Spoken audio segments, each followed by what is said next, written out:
My dear friends in Jesus Christ, it is a great joy to share a reflection with the viewers of Verbum TV on the hope. What is hope, or what is the configuration of hope?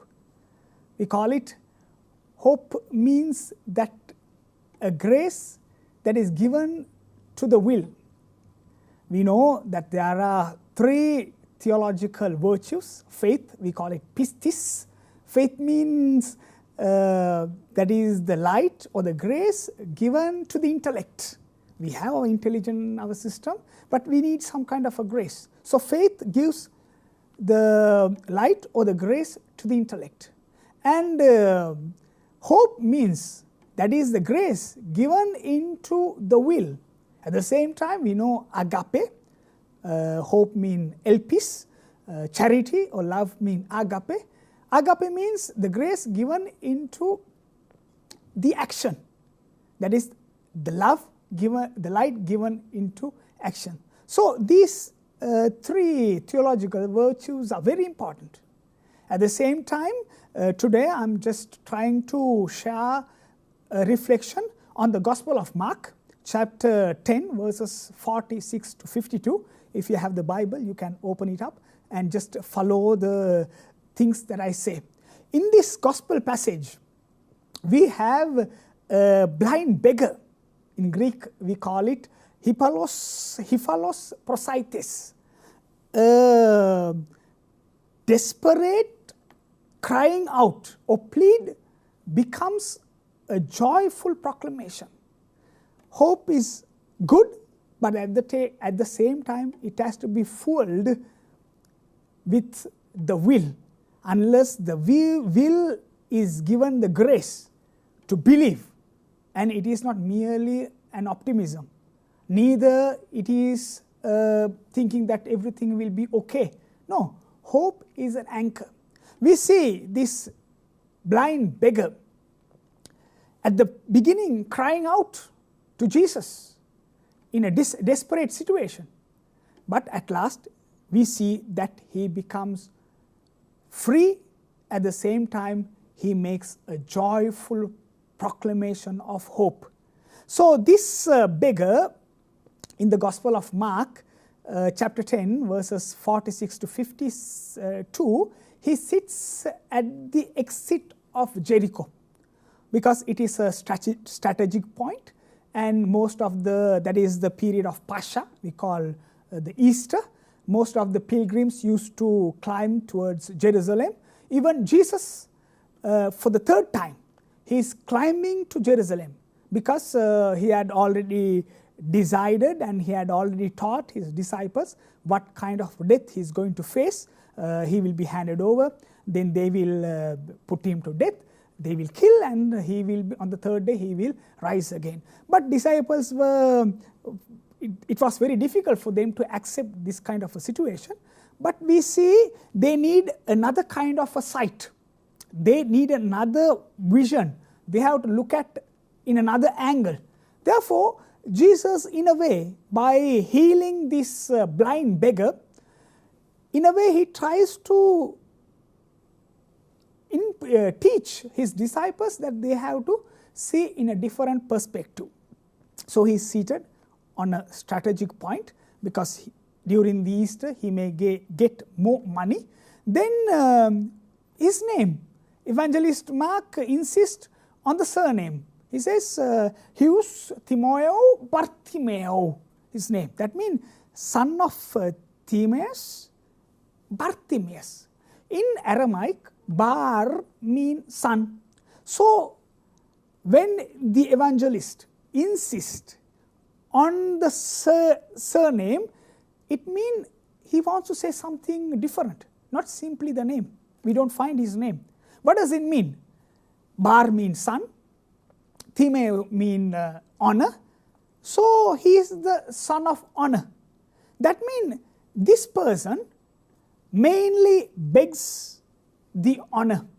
This is actually a fundamental impulse that we have in our life. We all want to be glorified. We all search glory. We all wanted to be honored. So he is really the son of honor. He is blind not because of physical blind, it is also there in the gospel, he is physically blind. But other than that, what evangelist Mark wanted to say, that he is blind because he searches only the material success in this world. He is worried about the material success, as all of us. Sometimes we are worried what to eat, what to drink, and what we can gain, and how we can have the reputation, how we can make the career. So these are our sometimes worries. Our minds are occupied with this. Sometimes when we go after these things, material success or biological success, sometimes we are blind like Bartimaeus, the son of honor. So in that case, he pleads. He says, Hu David Yezo eleison me. He said, son of David, have mercy on me. So in this pleading, there's a big problem. What is the problem? Not simply that he believes in Jesus, or that Jesus is son of man, Houston anthropo, it is in Greek, but he believes in Jesus, son of David. If we take David, he is a king. So when we think of a king, we already attach some kind of idea of a glory. So he believes in Jesus, yes, correct. At the same time, he believes in a Jesus who is glorified. This is the same problem St. Peter had when we go to Mark chapter 8. And also this is the same problem the other disciples also had. If you go to Mark chapter 9, you can see the same problem is there, because people, they have a great need to search for honor, glory, reputation, career. So most of the time we want to be kissed by hands, we want to be, they expect us to worship. So these are the problems that searching the glory. So what happens when he pleads? Jesus first time does not listen, but second time here he gives heed to this person. Then he asks the people who are surrounded by him and let them know that thereby these people around him, oklos they call, they go to this blind beggar, say beautiful 3 words in Greek, that is tarsei, egeirei and phonese. That means tarsei means, he says get up, courage, come on, start running.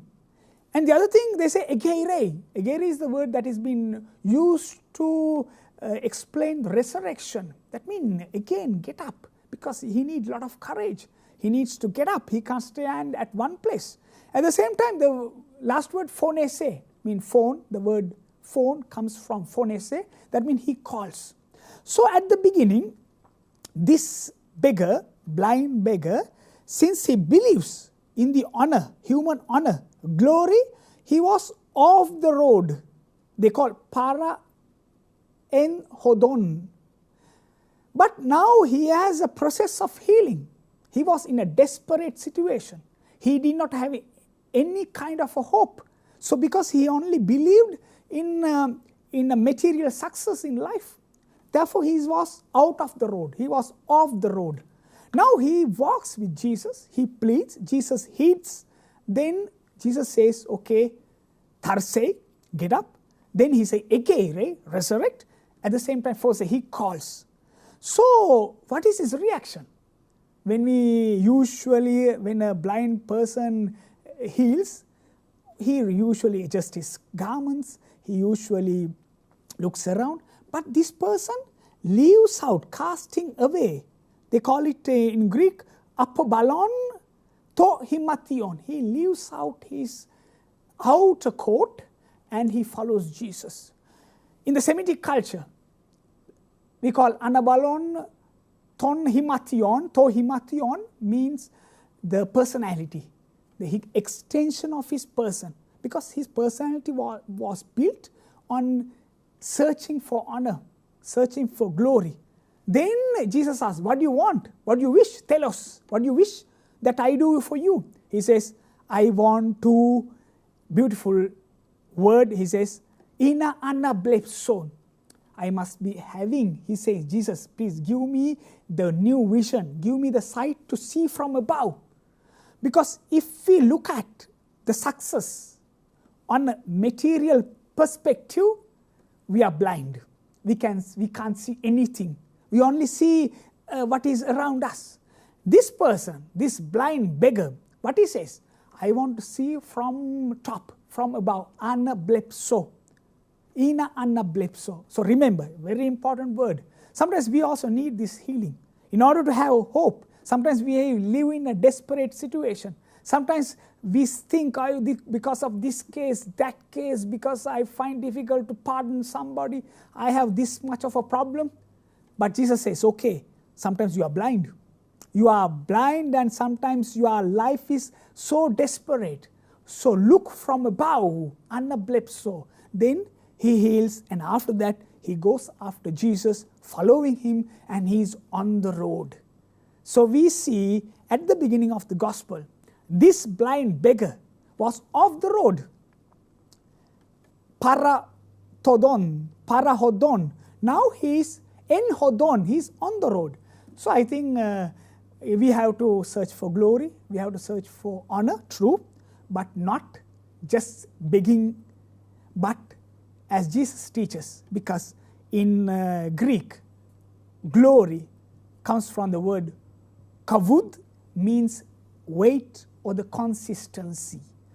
We can search for glory, we can search for honor, but not simply begging. At the same time, we have to search for glory that has a weight, that is consistent. Jesus says, if you want to find for glory, search for glory, one and only way to serve. You become a doulos, a slave. At the same time, you become a diakonos. So these are the ways of hope. So even in a moment of desperation, we see that Jesus transformed this blind beggar into a hopeful situation, hopeful life. So therefore, he sings glory and follows Jesus. I think we need this transformation in our life, not only bending ourselves, looking at only the material success, but also to see God in other perspective. Thank you very much. May God bless you.